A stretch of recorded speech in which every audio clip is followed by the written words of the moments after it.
তো ছাত্রছাত্রীরা, আগের দিন আমরা শিখেছিলাম স্বরসন্ধি, যেখানে আমি বলেছিলাম যে স্বরধ্বনির সঙ্গে স্বরধ্বনির মিলনে যে সন্ধি হয় তাকে বলা হয় স্বরসন্ধি। আজকে আমরা দ্বিতীয় ভাগ অর্থাৎ ব্যঞ্জন সন্ধি শিখব। তো দেরি না করে দেখো কি বলছি আমরা, যে পাশাপাশি থাকা স্বর ও ব্যঞ্জন, অর্থাৎ প্রথমটা স্বর স্বরধ্বনি, পরেরটা ব্যঞ্জন ধ্বনি, বা ব্যঞ্জন ও স্বর অর্থাৎ প্রথমটা ব্যঞ্জন পরেরটা স্বর, বা ব্যঞ্জন ও ব্যঞ্জন ধ্বনির মিলনে যে সন্ধি হয় তাকে ব্যঞ্জন সন্ধি বলে। আবার বলছি দেখো, পাশাপাশি থাকা স্বর ও ব্যঞ্জন বা ব্যঞ্জন ও স্বর বা ব্যঞ্জন ও ব্যঞ্জন ধ্বনির মিলনে যে সন্ধি হয় তাকে ব্যঞ্জন সন্ধি বলে। বোঝা গেল? উদাহরণগুলো দেখো দেখো বি যোগ ছিন্ন হয়েছে বিচ্ছিন্ন, বি যোগ ছিন্ন হয়েছে বিচ্ছিন্ন। এবার দেখো বি এর সাথে বয় হর্ষই ছিল, মানে হর্ষই, আর এখানে ছিন্ন ছ, হর্ষই আর ছ মিলে হলো চয়ে ছয়ে, হয়ে গেল বিচ্ছিন্ন। তারপরে দেখো যে জগৎ যোগ ইস হয়ে গেছে জগদীশ, মানে এই যে খণ্ডেত্ব আর দীর্ঘই দুটো মিলন হয়ে খণ্ডেত্ব দয়ে পরিবর্তিত হয়েছে, জগৎ যোগ ইস হয়ে গেল জগদীশ।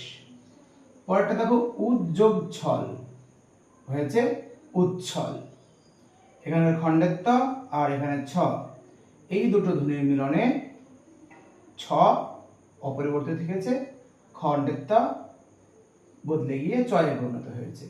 তাহলে এই যে ব্যঞ্জন ধ্বনির সাথে ব্যঞ্জন ধ্বনি বা ব্যঞ্জন ধ্বনির সাথে স্বরধ্বনি বা স্বরধ্বনির সাথে ব্যঞ্জন ধ্বনির মিলনে যে সন্ধি তাকে বলবো আমরা ব্যঞ্জন সন্ধি। বুঝতে পারলাম? তো আমরা এবার একের পর এক সূত্রগুলো করব আর আমরা জানবো। তো এই ভিডিওটা একটু বড় হবে, আমরা মোটামুটি 3টে পার্টে ভিডিওটা করব। তো প্রথম দিন আজকে ফার্স্ট পার্ট, তোমরা মনোযোগ দিয়ে দেখো। এবার আমরা সূত্র নম্বর 1 দেখব আজকে। বলছে অ, আ, হর্ষই, হর্ষু এই চারটি স্বরধ্বনির পর যদি ছ, এই ব্যঞ্জনটা থেকে ছ থাকে তবে ছ বদলে চয়ে ছয় হয়ে যাবে, অর্থাৎ ছ থাকবে তার সাথে একটা চ চলে আসবে, চয়ে ছয়ে। মনে রাখতে হবে এখানে কিন্তু কোনো কারের বদল হবে না, যে কার থাকবে সেই কারই হবে। আবার বলছি দেখো অ, আ, হর্ষই, হর্ষু এরপর যদি ছ থাকে, এই চারটের পর যদি ছ থাকে তবে ছ বদলে চয়ে ছয় হবে। যেমন দেখো পরি যোগ ছেদ, পরি যোগ ছেদ হয়ে যাবে কি পরিচ্ছেদ। এই যে পরির সাথে হর্ষই আছে আর ছেদের ছ হয়ে গেল কি হর্ষই আর ছ মিলে হয়ে গেল চয়ে ছয়ে। দেখো কোনো কার এখানে বদল হয়নি, পরি যোগ ছেদ হয়ে গেল পরিচ্ছেদ। পরটা দেখো তরু যোগ ছায়া হয়েছে কি তরুর ছায়া। এই যে হর্ষু আর এখানকার ছ, তাহলে হর্ষু আর ছ মিলে কিন্তু চয় ছয় হয়ে গেছে। তাহলে দেখো তরু যোগ ছায়া সমান তরু যোগ ছায়া সমান তরুর ছায়া। সেরকম অনুচ্ছেদ বিচ্ছেদ এগুলো তোমরা করবে, ঠিক আছে? এবার পরের সূত্র দেখবো আমরা। দেখবে সূত্র নম্বর 2 বলছে কয়ের পর যদি অ, আ, হর্ষই, দীর্ঘই, হর্ষু, ওই এই স্বরবর্ণগুলি থাকে, কয়ের পরে অ, আ, হর্ষই, দীর্ঘই, হর্ষু, ওই থাকে তবে ক বদলে গ হবে, অর্থাৎ কটা বদলে গিয়ে গ হবে। মনে রাখবে আকার, আকার, হর্ষিকার, দীর্ঘিকার, হর্ষুকার, ওইকার এইগুলোর বদল হবে না, শুধু বদল হবে কোনগুলো, শুধু কটা বদলে গিয়ে গয়ে পরিণত হবে। যেমন দেখো উদাহরণ আমাদের, দেখো পৃথক যোগ অন্য হয়েছে কি পৃথক অন্য।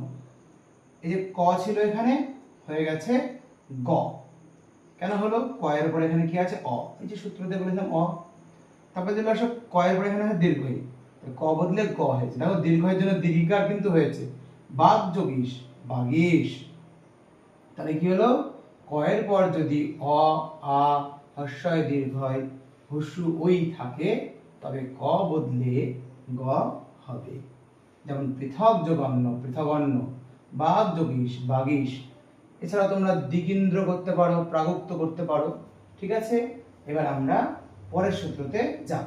দেখো সূত্র নম্বর এবার 3 বলছে চ ট ত, চ ট ত এর পর যদি অ, আ, হস্যই দীর্ঘই, হস্য দীর্ঘ এই স্বরবর্ণগুলো থাকে, মানে চ ট ত এরপর অ, আ, হস্যই দীর্ঘই, হস্য দীর্ঘ এই স্বরবর্ণগুলো যদি থাকে, তাহলে চ বদলে গিয়ে বর্গীয় জ হবে, ট বদলে গিয়ে ড হবে, ত বদলে গিয়ে দ হবে।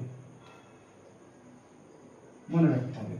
যেমন দেখো চ বদলে গিয়ে বর্গীয় জ হয়েছে, নিচ যোগ অন্ত হয়েছে কি? দেখো নিজন্ত। এই যে চ, ঠিক আছে, এই চ, এই চ বদলে গিয়ে কিন্তু বর্গীয় জয়ে পরিণত হলো। এই যে চ এর পরে অ ছিল, বলেছিলাম না চ এর পরে যদি যে কোনো একটা থাকে, যে কোনো একটা, এখানে অ ছিল, তাহলে দেখো চ এর পরে যেহেতু অ ছিল তাই হয়ে গেল ওখানে চটা বদলে বর্গীয় চ, নিচ যুগান্ত নিচন্ত। ট দেখো ট এর পরে যদি যে কোনো এগুলো থাকে, তাহলে কি হবে? ট বদলে ড, বা এখানে উচ্চারণে ঢয় শূন্য র আসছে, ষট যোগ আনন, ষট যোগ আনন, ষট আনন। এই যে ষট আনন যুক্ত হয়ে ট এর সাথে যেহেতু আ আছে, তাই দেখো সরানন হলো। ঠিক আছে, সরানন। ঠিক আছে, তারপরে যাবে দেখো ত, পরে যদি আমাদের অ, আ, হস্যই দীর্ঘই, হস্য যে কোনো একটা থাকে, তাহলে ত বদলে গিয়ে দ এ পরিণত হবে। যেমন মৃৎ যোগ অঙ্গ হয়ে গেল কি? মৃদঙ্গ। ঠিক আছে, তারপরে দেখো সূত্র নম্বর 4।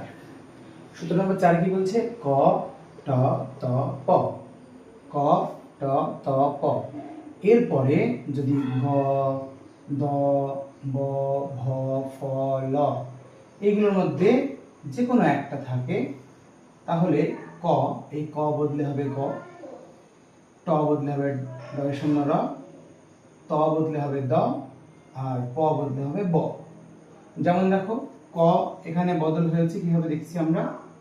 এই যে ক দিক যোগ গজ হয়েছে দিগ্গজ, ক এর পরে গ আছে, সূত্র অনুযায়ী কি বলেছিলাম? দেখো ক এর পরে এখানে গ, ক এর পরে যদি গ যেহেতু আছে তাই ক বদলে হয়ে গেল গ, দিক যোগ গজ হয়ে গেল দিগ্গজ। তারপরে দেখো ট, ট এ বদলে হয়েছে ডয় শূন্য র, মানে ডাইমিন ডরা যেটা বলি আমরা, ষট যোগ ভুজ হয়ে গেল ষড়ভুজ। এই যে ট এর পরে ভ আছে, দেখো সূত্রটা আমাদের ছিল, দেখতে পেয়েছো? ট এর পরে যেহেতু ভ ছিল তাই হয়ে গেল আমাদের ডয় শূন্য র, ষট যোগ ভুজ হয়ে গেল ষড়ভুজ। তারপরে দেখো ত, ত এর পরে ত দেখো বদলে দ হয়েছে, এই যে খণ্ডের ত বা ত, এরপরে গ আছে, এই যে দেখো ত এর পরে গ এই যে আছে, ত এর পরে গ, ত এর পরে যদি গ যেহেতু আছে তাই সৎ যোগ গ্রন্থ হয়ে গেল সৎগ্রন্থ, এই খণ্ডের তা বদলে দ হয়েছে। তারপরে দেখো প, প এর পরে আমাদের আছে কি এখানে দ, তাহলে প বদলে হয়ে যাবে ব, অপ যোগ দ হয়ে গেল অব্দ। তাহলে দিক যোগ গজ হলো দিগ্গজ, ষট যোগ ভুজ হলো ষড়ভুজ, সৎ যোগ গ্রন্থ হলো সৎগ্রন্থ, অপযুক্ত দ হয়ে গেল অব্দ। বোঝা গেল? এই হলো আমাদের হচ্ছে 4 নম্বর সূত্র। তাহলে ক ট ত প এর পরে যদি গ, দ, ব, ভ, ফ, ল থাকে, তবে ক বদলে হবে গয়ে, ট বদলে হবে ঢয় শূন্য র, ত বদলে হবে দ, আর প বদলে হবে ব। মনে থাকবে, এগুলো একটু দেখে নিও ভালো করে। এবার আমরা 5 নম্বর সূত্রতে যাব। তো এবার আমরা সূত্র নম্বর 5 দেখব। এটা আজকে এই পাঠের শেষ সূত্র। যদি দ বা ধ এর পর যদি ক, ত বা প থাকে, তবে দ ধ বদলে ত হবে।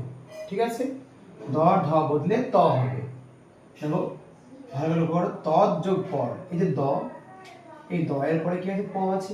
কি বললাম? দ এর পরে যদি যে কোনো একটা থাকে, বা ধ এর পরে যদি কোনো একটা থাকে, তাহলে দ বা ধ বদলে ত হবে। তাহলে ত যোগ পর, ত যোগ পর হয়েছে তৎপর, এই দটা বদলে গেছে খণ্ডের তয়ে। ঠিক আছে, হয়েছে তৎপর। তারপরে দেখো ক্ষুদ যোগ পিপাসা হয়েছে ক্ষুদ পিপাসা। এই যে ধ ছিল তারপরে প ছিল, এই ধ বদলে খণ্ডেত্ব হয়েছে। তাহলে দ বা ধ এর পর যদি ক ত বা প থাকে তবে দ ধ বদলে ত হবে, দ আর ধ বদলে গিয়ে ত হবে। ঠিক আছে, তো এই হলো আমাদের এই আজকে প্রথম পাঠের 5টা সূত্র। আমরা পরের পাঠে বাকি সূত্রগুলো করব। ঠিক আছে, তোমরা মনোযোগ দিয়ে দেখো, কোনো সমস্যা হলে আমাকে জানিও।